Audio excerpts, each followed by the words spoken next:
أعوذ بالله من الشيطان الرجيم.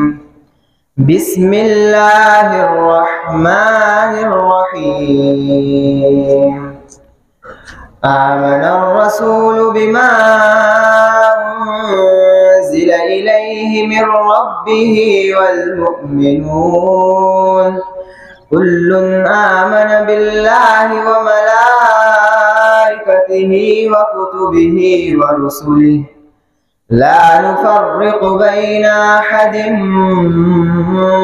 من رسله وقالوا سمعنا وأطعنا غفرانك ربنا وإليك المصير.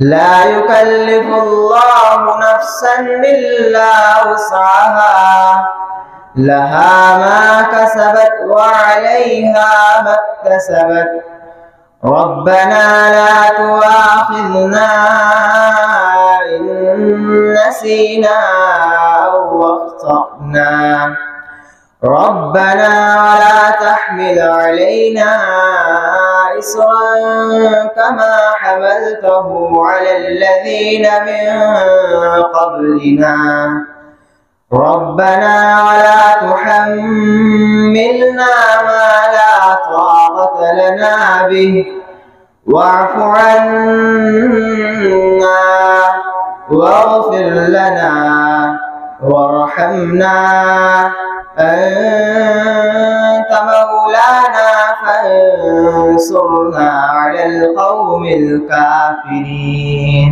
صدق الله العظيم। मैं शैतान मरदूद से अल्लाह की पनाह मांगता हूँ।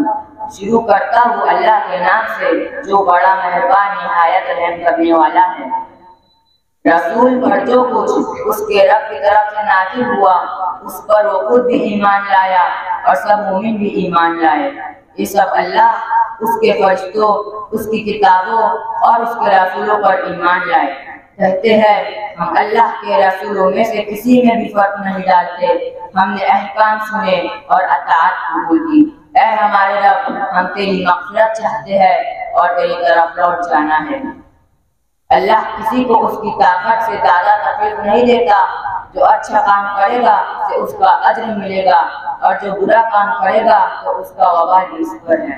ऐ हमारे रब, अगर हमसे भूल चूक हो जाए तो उस पर गिरफ्त ना करना। ऐ हमारे रब, हम पर इतना भारी बोझ ना डाल जितना तूने हमसे पहले लोगों पर डाला था। ऐ हमारे रब, जिस बोझ को उठाने की हमें ताकत नहीं वो हम पर ना डाल। हमसे दरगुजर फरमा, हमें बख्शिश दे और हम पर रहम फरमा। तू ही हमारा मौला है, लिहाजा काफिरों के मुकाबले में हमारी मदद फरमा। अस्सलामु अलैकुम व रहमतुल्लाहि व बरकातहू।